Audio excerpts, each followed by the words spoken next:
Então, Evangelho de João, capítulo 4. Vamos ler do versículo em diante. Se você pudesse colocar de pé, só para nós lermos, depois você pode se sentar. Amém? Diz assim, ó. Vamos orar. Pai, em nome de Jesus Cristo, neste momento, todos os teus filhos estão achando, nós oramos ao Senhor, para que em nome do teu Filho amado Jesus Cristo, o Senhor que está presente desde o começo do culto, meu Pai, continue agora usando conforme o teu Espírito Santo, a palavra que o Senhor colocou no teu coração, para que a igreja, meu Pai, continue sendo edificada em nome de Jesus Cristo. Amém. E graças a Deus. Diz assim, João 4 em diante. Quando, pois, o Senhor veio a saber que os fariseus tinham ouvido dizer que ele, Jesus, fazia e batizava mais discípulos que João, se bem que Jesus mesmo não batizava, e sim os seus discípulos, deixou a Judéia, retirando-se outra vez para a Galiléia, e era-lhe necessário atravessar a província de Samaria.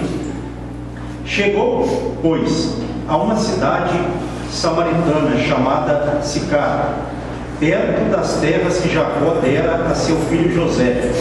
Estava ali a fonte de Jacó. Cansado da viagem, assentara-se Jesus junto à fonte, por volta da hora sexta. Nisto veio uma mulher samaritana tirar água e disse-lhe Jesus: dá-me de beber, pois seus discípulos tinham ido à cidade para comprar alimentos. Então lhe disse a mulher samaritana: como sendo tu, judeu, pedes a beber a mim, que sou mulher samaritana, porque os judeus não se dão com os samaritanos? Replicou-lhe Jesus: se conheceras o dom de Deus, e quem é o que te pede, dá-me de beber, tu lhe pedirias, e ele te daria água viva. Respondeu-lhe ela: Senhor, tu não tens com que atirar, e o poço é fundo. Onde, pois, tens água viva? És tu, porventura, maior do que Jacó, o nosso pai, que nos deu o poço, do qual ele mesmo bebeu, e bem assim seus filhos e seu gado? Afirmou-lhe Jesus: quem beber desta água tornará a ter sede. Aquele, porém, que beber da água que eu lhe der, nunca mais terá sede. Pelo contrário, a água que eu lhe der será nele uma fonte a jorrar para a vida eterna. Disse-lhe a mulher: Senhor, dá-me dessa água, para que eu não mais tenha sede, nem precise vir aqui buscá-la. Disse-lhe Jesus: vai, chama teu marido e vem cá. Ao que lhe respondeu a mulher: não tenho marido. Replicou-lhe Jesus: bem disseste, não tenho marido, porque 5 maridos já tiveste, e esse que agora tens não é teu marido. Isto disseste com verdade. Podemos assentar. Irmãos,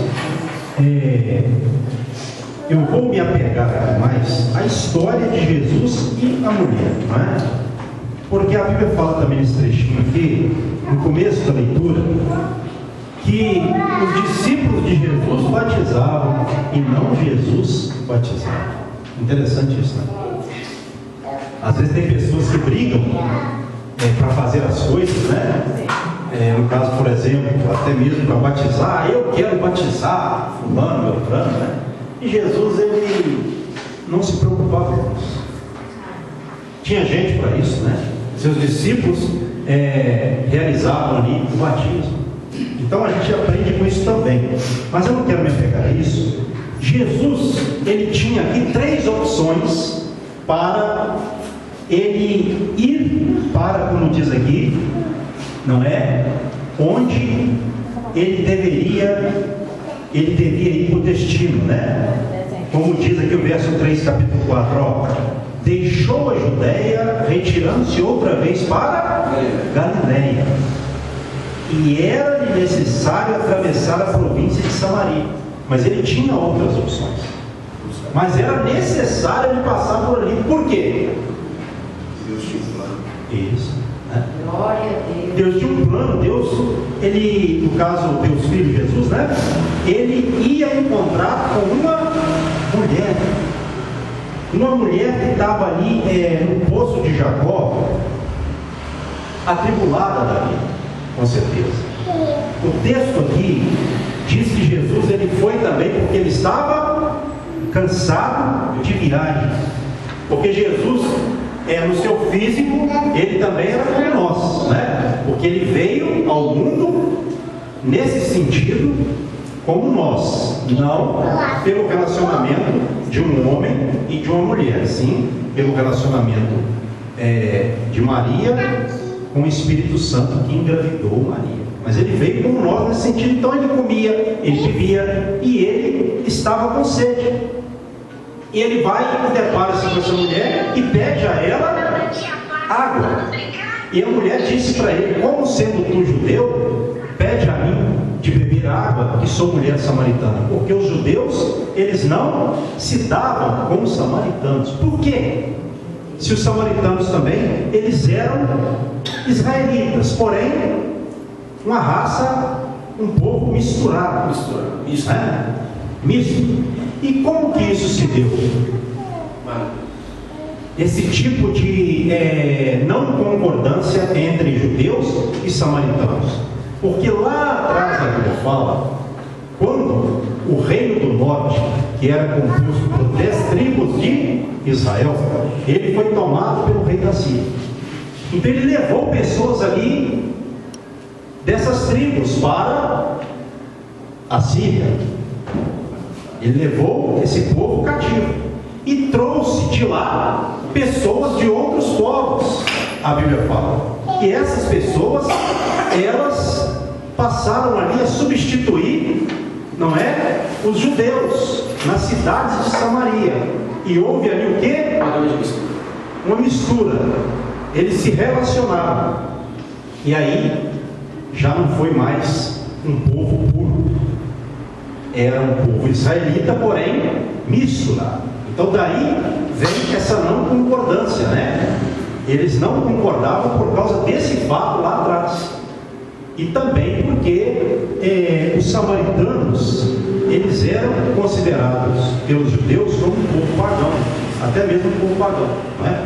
Mas nós vamos andar aqui. Então Jesus disse a ela: se você conhecesse o dom de Deus e quem é o que te pede água, tu lhe pediria e ele te daria água viva. Só que aí a mulher falou para ele: olha só, irmãos, aqui nós vamos trabalhar versículos 11 e 12, a resposta dela: Senhor, tu não tens com que tirar e o poço é fundo, onde pois tens água viva? És tu porventura maior do que Jacó, nosso pai, que nos deu o poço, do qual ele mesmo bebeu, e bem assim seus filhos e seu gado? Quer dizer, Jesus tinha uma água para ela que não era uma água física, exatamente. Era uma água para saciar a sede, isso, do interior dela, né? Era algo espiritual, e ela estava ali tão preocupada, porque as pessoas realmente elas se preocupam mais com as coisas do mundo terreno em que vivemos, né? Então Jesus disse para ela assim: ó, quem beber desta água, a água que ela estava tirando do Jacó, tornará de sede. Aquele, porém, que beber da água que eu lhe der, nunca mais terá sede. Pelo contrário, a água que eu lhe der será nele uma fonte a jorrar para a vida dele. E ela entendeu? Não. Ainda não. Ela não entendeu. Essa é a questão aqui, né? Olha só o que ela respondeu. Verso 15: Senhor, dá-me dessa água, para que não mais tenha sede, nem precise vir aqui buscá-la. Disse-lhe Jesus: vai, chama teu marido e vem cá. Então olha só, irmãos, ela não entendeu a princípio que Jesus estava falando com ela a linguagem de Jesus, porque normalmente as pessoas elas preocupam-se muito com os problemas da vida, e isso é uma situação real. Porém, nós temos que ter cuidado para não nos preocuparmos mais com os problemas da vida do que com aquilo que o Senhor tem para nós. Porque essa mulher estava preocupada em resolver o problema de ir ao poço tirar água, que era ali uma atividade que dava trabalho, não é? Algo prazeroso, sim, mas dava trabalho. E outra coisa, essa mulher também, ela era uma mulher rejeitada pelas outras mulheres, provavelmente da época dela, porque ela vivia num contexto de vida onde ela já havia tido 5 maridos, e o que ela tinha não era marido dela naquele momento. Então ela era uma mulher rejeitada, ela era uma mulher cansada, ela era uma mulher ali que estava consumida pelos seus problemas, e ela queria resolver um problema da vida dela, um problema do mundo terreno, não é? Ela queria resolver um problema, e o Senhor Jesus ali ia resolver todo o problema de toda a vida dela. Então, qual é a sede que nós temos realmente, como, né, qualquer pessoa tem, e ela também tinha? A sede física. Mas além dessa sede física, qual que é a real sede que nós temos? E muitas pessoas não se dão conta disso. Elas têm essa sede, que é uma sede dentro de um quadro espiritual, e elas ficam querendo saciar essa sede no mundo físico. Tem como você saciar uma sede espiritual no mundo físico? Não tem. Essa é a questão. Mas as pessoas, elas ficam tão consumidas pelos problemas que elas querem saciar a sede espiritual no mundo físico. E ela não estava nesse sentido entendendo a linguagem de Jesus. E quantas pessoas às vezes, como essa mulher aqui, que na sequência ela entenderia como ela entendeu, na sequência, até aqui eu não tinha entendido, mas nós vamos chegar lá. E quantas pessoas às vezes elas se deparam com a gente, e a gente começa a conversar com as pessoas, explicando sobre a água da vida, não é? A água que sacia a sede espiritual, e as pessoas, de repente, quando nós explicamos, elas ficam avivadas. Por quê? Porque elas pensam assim: poxa vida, eu vim aqui conversar com esse camarada para ele me dar um conselho para o meu casamento, eu estou com um problema. Não que a Bíblia ela não trate disso, porque ela trata. Eu vim aqui para poder tomar um conselho com ele, e esse homem me falou de uma coisa que está trazendo paz à minha alma, uma palavra que entrou no meu coração e aquietou a minha perturbação. Então, nós, irmãos, temos o quê? A palavra da vida, a água viva para dar para as pessoas. Então a Bíblia, ela é uma água viva, uma palavra viva, não é uma palavra morta. E se ela é viva, nós temos que pregá-la conforme ela é viva, para que ela leve vida às pessoas que estão espiritualmente mortas.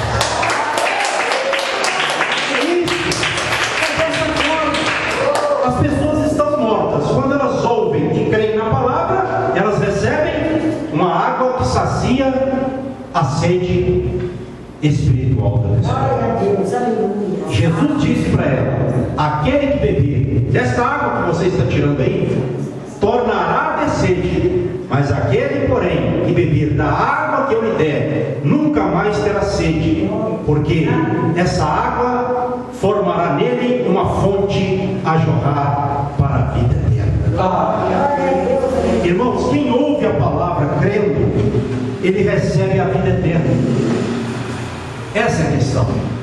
O importante de nós pregarmos a palavra, de nós anunciarmos, falarmos para as pessoas, é porque a Bíblia, ela é um livro que contém uma palavra de vida eterna, sendo ela a própria palavra da vida eterna.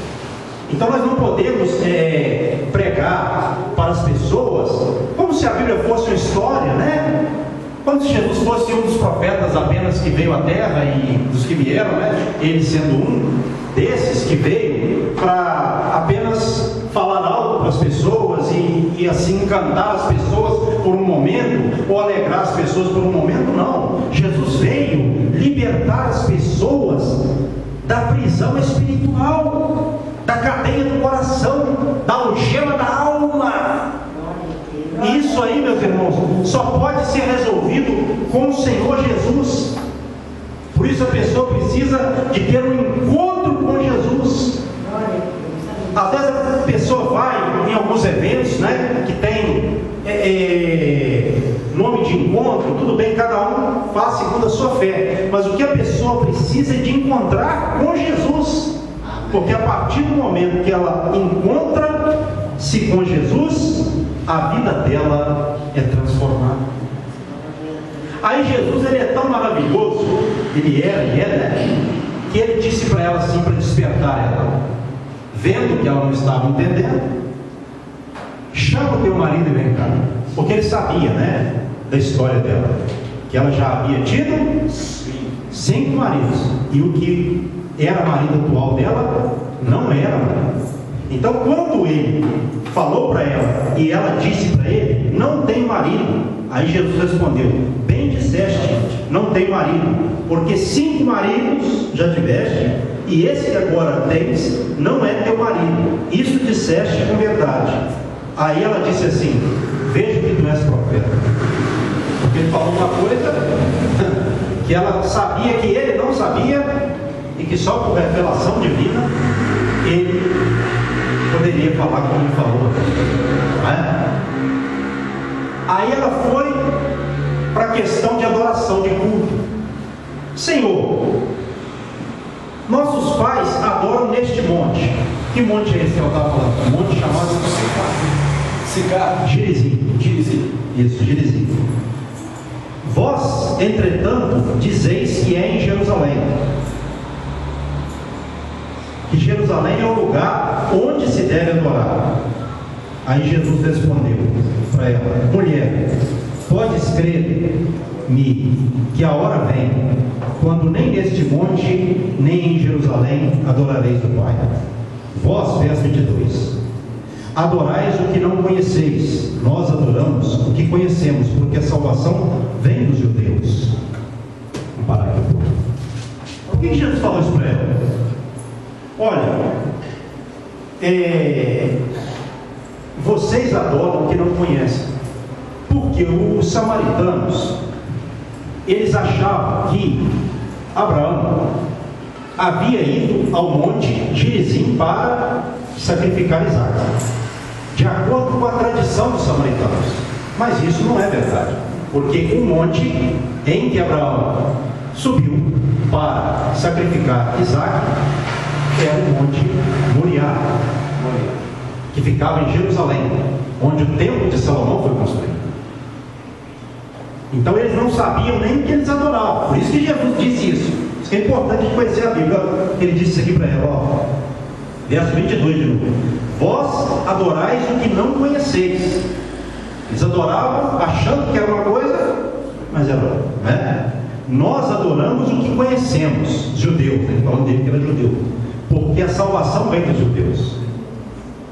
Ou seja, Jesus Cristo era judeu, o Salvador veio dos judeus, e especificamente da tribo de Judá. Por isso que ele é chamado de leão da tribo de Judá. Ele disse isso para ela. Porém, aí ele vai além e fala uma coisa mais importante ainda, que é o foco para nós, ó, verso 24 de João 4. Mas vem a hora, e já chegou, em que os verdadeiros adoradores adorarão o Pai em espírito e em verdade, porque são estes que o Pai procura para seus adoradores. Verso 20, eu li o 23, melhor dizendo, agora o 24. Deus é espírito, e importa que os seus adoradores o adorem em espírito e em verdade. Então, em outras palavras, ó, não é no monte, e também não é segundo os judeus. Vem a hora, né? Ainda essa hora não tinha chegado para ser oficializada, mas ele disse: vem a hora. E já estava ali se dando esse momento com ele, porque ele veio para anunciar o reino do Pai, de Deus. Então, meus irmãos, a adoração que Deus recebe, por isso que eu falei no princípio tudo aqui, A única adoração que Deus recebe é em espírito e em verdade. Glória a Deus. Por isso que eu disse no princípio tudo: não se pode adorar a Deus na carne, tem que adorar a Deus no espírito, porque Deus é espírito. Então não se pode adorar um ser espiritual na carne, tem que adorar em espírito. E a Bíblia fala que o Espírito Santo testifica com o nosso espírito que somos filhos de Deus. E em verdade, porque a única adoração que Deus recebe é essa. Ela tem que ser uma verdade, não apenas de palavras. Tem que ser um amor à verdade, não apenas de palavras, mas também de conduta sincera e verdadeira. Então eu não posso adorar a Deus só com as minhas palavras. Tem que ser também com a conduta sincera. A pessoa tem que ter sinceridade para adorar. Deus vai receber qualquer adoração. O texto aqui é claro: Deus não vai receber uma adoração dada a Ele em parte. Uma adoração que a pessoa adora a Deus em parte, ou às vezes ela nem sabe que realmente está adorando ou como adorar. Ele não vai receber. Por isso que ele disse para essa mulher isso. Essa é a adoração. Senhor, onde é? É no Monte Gerizim, como os samaritanos adoram?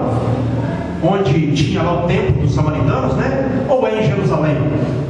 Onde está o templo dos judeus? Vou acrescentar com as minhas palavras, né? Não é lá nem cá, é em espírito e em verdade. Glória a Deus. Quantas pessoas hoje se preocupam com o lugar, né? É uma outra preocupação errada. Ah, eu quero ir lá para Israel. Não tem problema nenhuma pessoa querer ir para Israel, Jerusalém, conhecer uma coisa e outra. Esse não é o problema. O problema é a pessoa querer ir lá para adorar a Deus. Não.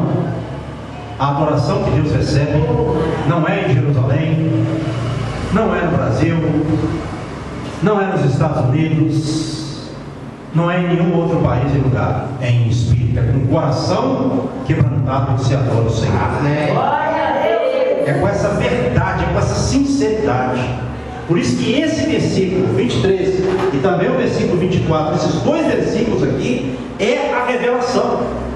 Ela não sabia, ela era uma mulher atribulada, ela era uma mulher que pensava assim na cabeça dela: que vida que eu estou levando, quantos maridos eu já tive, e ainda vivo no meio de um povo misto, de um povo que fala que a adoração verdadeira é no Monte Gerizim, o povo que sobe lá para o templo dos samaritanos para adorar a Deus, e os judeus falam que é em Jerusalém, e eles falam também que virá um profeta.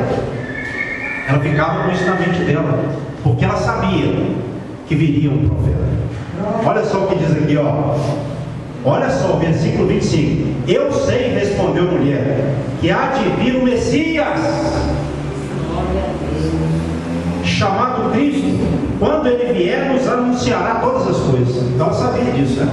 Glória a Deus. Eles falam por aí: eu sei que virá o Messias, e quando ele vier, ele nos anunciará todas as coisas. Aí Jesus responde para ela: eu sou, eu que falo contigo. Imagina bem nessa hora aí: eu sou, eu que falo contigo. Primeiro, ela viu que ele era um profeta. E Jesus era profeta? Era. E depois ela estava ali, ela viu isso, né? Depois da declaração dele, que ela estava diante do Messias prometido, o Cristo Salvador do mundo. Quando ele vier, nos anunciará todas as coisas, ela disse. Porque Jesus, ele anuncia toda a verdade. Hoje por meio dos seus servos, né, que pregam a palavra, mas quando ele veio, ele anunciou todas as coisas, toda a verdade que o mundo precisava de saber. O mundo estava gemendo quando Cristo veio. O mundo estava, parece que, dando sinais de que alguma coisa ia acontecer. Eu penso comigo, de acordo com algumas passagens da Bíblia, que a própria natureza estava se manifestando ali, precedendo a hora de Jesus Cristo vir ao mundo, como ele veio. E ele veio, e ele anunciou. E hoje, irmãos, nós temos tudo que Jesus anunciou para nós, né? Eu vou falar tudo porque tudo eu creio que ninguém tem. Mas nós temos tudo que está registrado na Bíblia para nós, para a nossa vida, para nós termos a nossa sede realmente sempre saciada, né? Porque quando ele fala assim, aquele que beber da água que eu lhe der, nunca mais terá sede. Então isso não quer dizer que a pessoa não passaria aflições, angústias. Ele não disse isso.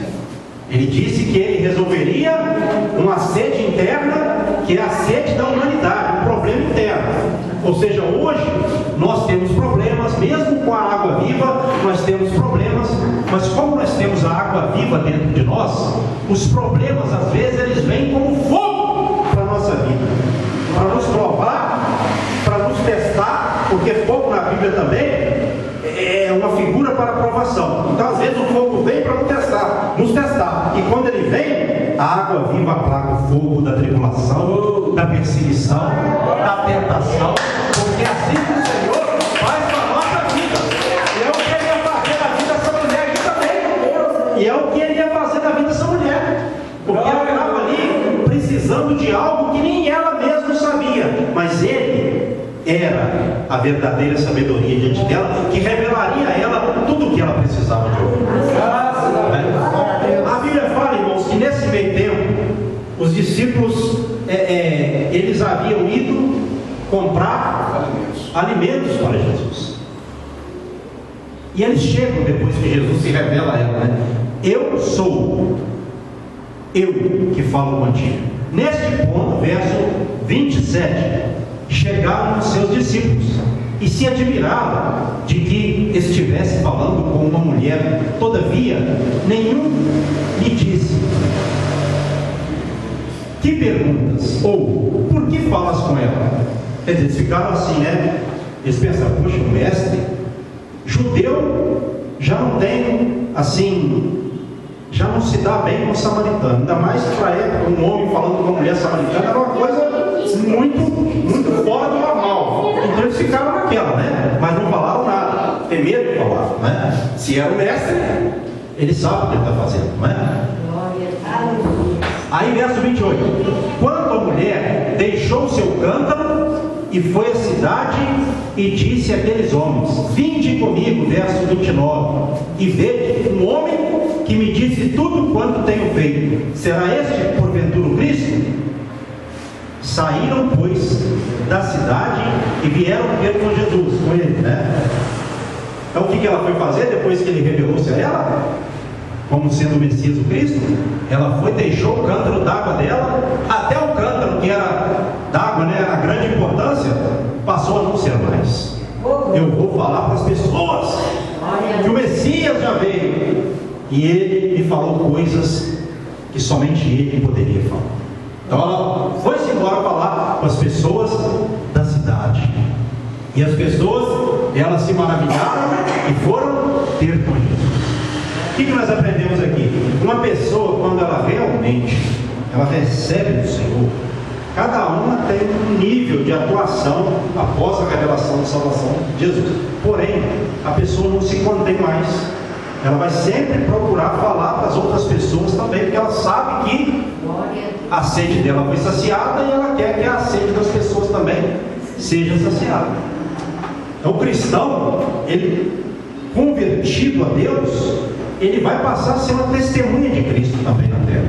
Ele vai falar de Jesus, porque ele sabe que o problema da humanidade é a falta de Cristo. Esse é o grande problema dessa mulher, né? Então quando a pessoa chegar perto de você, eu estou com um problema com o marido, amém, fala o que a Bíblia fala realmente sobre casamento, mas não deixe de falar sobre o Messias, o Cristo, o Salvador, que é o mais importante. Amém. E de repente a pessoa só tem um entendimento de igreja, como Deus abençoando, como Deus libertando de um problema, de uma atuação maligna, mas não. Ele veio libertar a pessoa para que verdadeiramente ela seja livre de todo o mal, de toda a perversidade das trevas. É isso que a gente tem que ter como finalidade. E assim, vale também fazer uma ênfase também aí, não daquilo que o pastor falou, mas como que Jesus foi sábio também nessa questão, porque os samaritanos não sabiam como louvar a Deus, buscar a Deus. Aí ele veio para quebrar esse padrão antigo, tanto lá para os judeus quanto para os samaritanos. E veio também fazer outra coisa. Ele, através dela, ela saiu anunciando para todos os outros samaritanos o que Cristo havia feito para ela, ter revelado o seu mistério oculto, que somente talvez ela sabia, e com isso, com essa grande revelação, todos os outros samaritanos creram também que ele era o Cristo, o Salvador. Todos que ouviram ali, né, foram até ele. Olha só que maravilha, que bênção. Então quer dizer, o reino de Deus ele não é só para um. Às vezes ele alcança um a princípio, para através daquele um alcançar outros. O reino de Deus, irmãos, é o que muda a vida do ser humano, né? Só que tem muitas pessoas que não conhecem, né? Como eu falei aqui, às vezes tem um entendimento como ela antes, né? Onde deve adorar? Será que é católico, é crente, não sei o que? Às vezes as pessoas têm isso em mente, né? Será que é o padre que está certo, o pastor, o fulano, Beltrano, né? É o profeta, né? Tal. Mas é a palavra. É a palavra de Deus, né? E a gente vai ensinando as pessoas e as pessoas vão sendo libertadas. E aí no verso 31, olha só. Nesse ínterim, os discípulos lhe rogavam, dizendo: mestre, come. Porque eles foram comprar e chegaram com alimentos, né? Ô mestre, come, né? Eles sabiam que eles estavam cansados, com fome e tal. Mas ele lhes disse, aí ele aproveitou para ensinar mais uma lição espiritual para nós. Um ensinamento muito forte, ó. Verso 32. Uma comida tenho para comer que vós não conheceis. Aí os discípulos foram e pensaram assim: será que alguém veio aqui e deu de comer ao mestre? Os discípulos também, nesse momento aqui, acharam que ele estava falando de algo físico, né? Aí Jesus respondeu, no verso 34: a minha comida consiste em fazer a vontade daquele que me enviou e realizar a sua obra. Aleluia! Glória a Deus.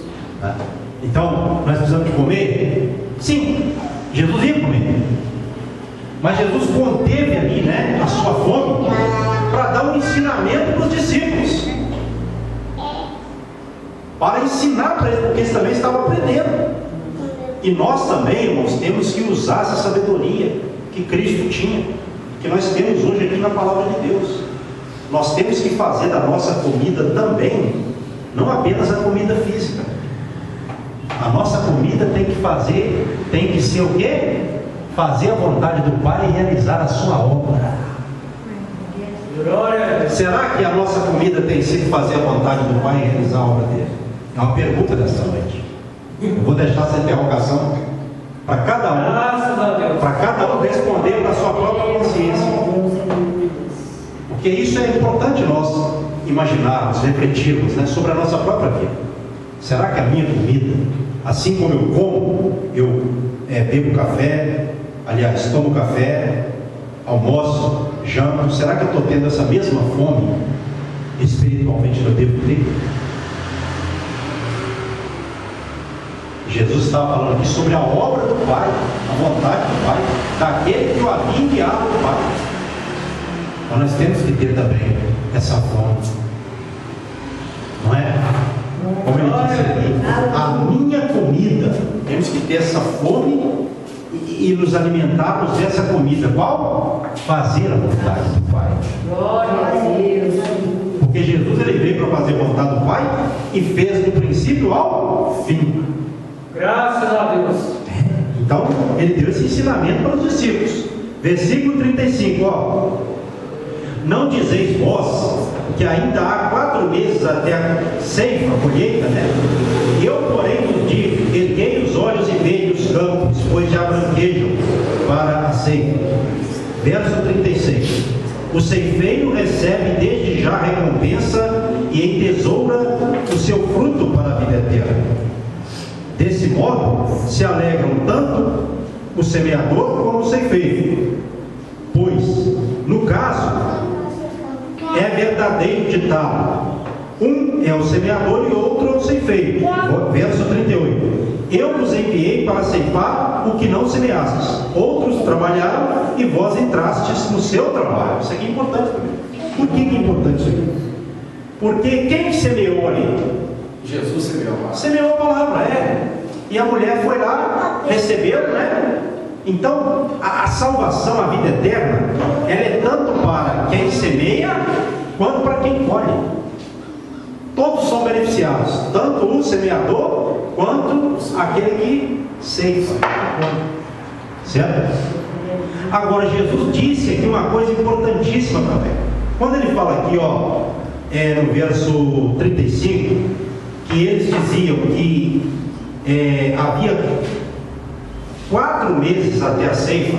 Há 4 meses, né, até a ceifa. Vocês estão falando que está faltando 4 meses para a ceifa. Isso pode ser porque na Palestina, entre a semeadura e a colheita, normalmente é 4 a 5 meses. Então Jesus usou essa questão, né? Vocês estão falando que está faltando 4 meses, né, para a colheita. Aí o que ele diz? Eu, porém, vos digo: erguei os olhos e vede os campos, pois já branquejam para sempre. Ele usou um contexto do mundo físico para explicar o contexto de uma colheita espiritual. Não é? E essa colheita seria qual? Os samaritanos, que a mulher foi lá anunciar para trazer para Jesus. Então isso é importantíssimo também, porque muitas pessoas às vezes elas sabem bem a época da chuva, a época de semear, a época de colher. Isso aí em todo lugar o povo tem um tempo determinado, né? Estipulado, todo ano a gente já conhece. Mas nós temos que usar também esse conhecimento da agricultura física para falarmos da agricultura espiritual. Aleluia! Isso é verdade ou não é? Sim. A colheita do café é quando? Quem aqui é colhedor de café sabe? Meia do ano, né, mais ou menos. Maio, não é? Nós já estamos chegando lá, então. Já estamos chegando lá. Só que o Senhor já está apanhando, pois é. Exatamente. Então, já tem essa colheita para nós também espiritual aí, Independentemente da época da colheita física, a colheita espiritual já está diante de nós. Nós temos que erguer os nossos olhos e vermos para colhermos, porque o dia da grande ceifa está chegando. Então nós temos que ter isso em nossos corações, não é? A Bíblia também usa a palavra ceifa, colheita, para falar do fim dos tempos, quando os crentes serão recolhidos para o grande celeiro de Deus, para a morada de Deus. Vou separar o trigo do joio.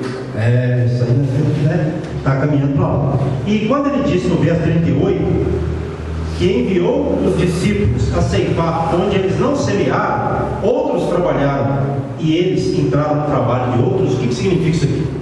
Isso aqui tem um ensinamento mais importante. Olha só, outros já haviam semeado ali nos samaritanos. Quem eram esses outros? A Bíblia não fala, mas há uma probabilidade de terem sido os discípulos de João Batista. João Batista e seus discípulos já haviam trabalhado ali. Então já estava no momento em que eles iriam colher, não é? Iam colher ali aquilo que outros semearam também. Eles entraram no trabalho de outros. Jesus semeou, eles colheram, mas outros também lá atrás trabalharam, semearam, e eles entraram no trabalho de outros. Isso para nós significa que nós também, irmãos, somos resultado do trabalho de muitas pessoas anteriores a nós. Glória a Deus. Entende? Nós também às vezes entramos no trabalho de outras pessoas. Certo? Por exemplo, vamos colocar aqui uma questão. Eu vou pegar aqui a nossa irmã Clarice, né? E a nossa irmã Lúcia. Isso. Outras pessoas trabalharam com as irmãs. Trabalharam ou não? Sim. Então hoje nós estamos entrando no trabalho de Deus, e assim acontece. Glória a Deus. Entende? Assim acontece. Mas principalmente também, quando, aqui mais diretamente falando, quando pessoas já pregaram para outras e nós vamos lá e ganhamos elas para Jesus. Que é o caso aqui, ó. Glória a Deus. Entendeu? Então o trabalho do reino de Deus é assim: um semeia, o outro colhe, e não importa quem semeou, nem quem colheu, o que importa é que todo mundo vai ser salvo. Todo mundo tem a vida eterna. Então não podemos ficar brigando, nós não podemos ficar brigando, né? Aleluia! Nós não podemos ficar brigando por essas coisas, né? Nós temos que brigar para tirar as pessoas das mãos de Satanás e levá-las ao reino dos céus. Glória a Deus. Não ficar preocupando, quem trabalhou, quem deixou de trabalhar, porque isso aí é o reino de Deus. E o que importa é que todos tenham a vida eterna. Verso 39, para nós caminharmos para o final. Muitos samaritanos daquela cidade creram nele. Nele quem? Jesus. Em virtude do testemunho da mulher, que anunciara, ele me disse tudo quanto tenho feito. Então muitos creram porque ela foi lá e deu testemunho. Olha que coisa importante. Deus poderoso. Muitos creram porque ela, depois que ela entendeu, por isso que a gente tem que trabalhar com as pessoas, para fazer as pessoas entenderem. Porque muitas pessoas que entenderão o reino de Deus, como essa mulher, elas vão, não é? Para outras pessoas, como essa mulher fez, dar o testemunho para que outras pessoas creiam também. Glória a Deus. Olha que coisa maravilhosa. Glória a Deus. O testemunho dela é forte. É por isso que Jesus era um homem de visão, né? É até difícil falar que Jesus era um homem de visão, porque Jesus era tudo, né? É até pouco falar isso para ele, né? Visão perto de Jesus é pouco, né? É difícil até você descrever, mas é um modo aqui que eu estou usando para falar, né? Jesus já sabia que isso ia acontecer. Por isso que Jesus deve ter pensado assim, provavelmente: eu tenho que passar por Samaria e encontrar com aquela mulher samaritana, que eu vou ganhar ali uma discípula, que através dela muitas outras almas serão alcançadas. Glória a Deus. Então Jesus já sabe, ele é estrategista. Às vezes você ganha um, através daquele um vai ser 100 por um, não é?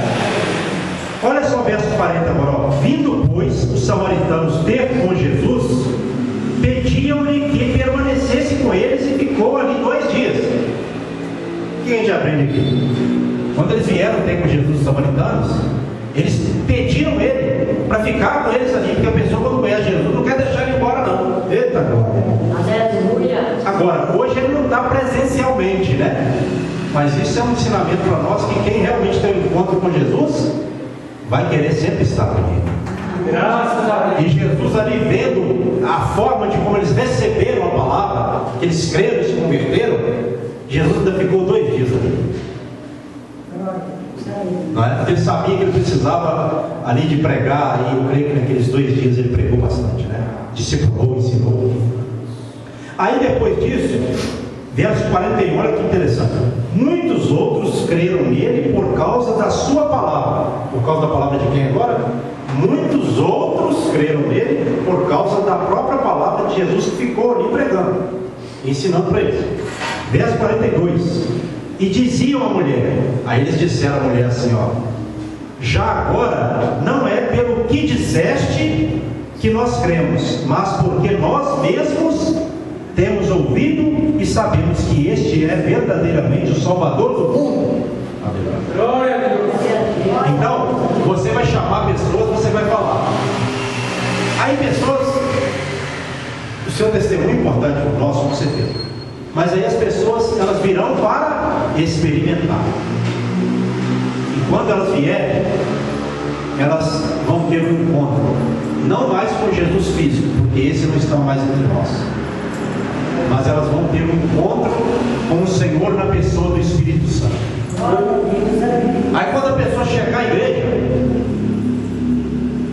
ela vai ter uma alegria tão grande, não por causa de alguém que esteja aqui, mas por causa do Espírito Santo. e depois ela vai falar assim para quem, preste atenção, alguém vai lembrar dessa pregação, vai falar assim para quem testemunhou para ela e trouxe ela: poxa, agora eu estou vendo que tudo que você me falou é verdade. Não é só porque você falou, eu senti a presença de Deus no meu coração, eu fui lá, vi e criei, e hoje eu sou um convertido, eu sou filho maldito.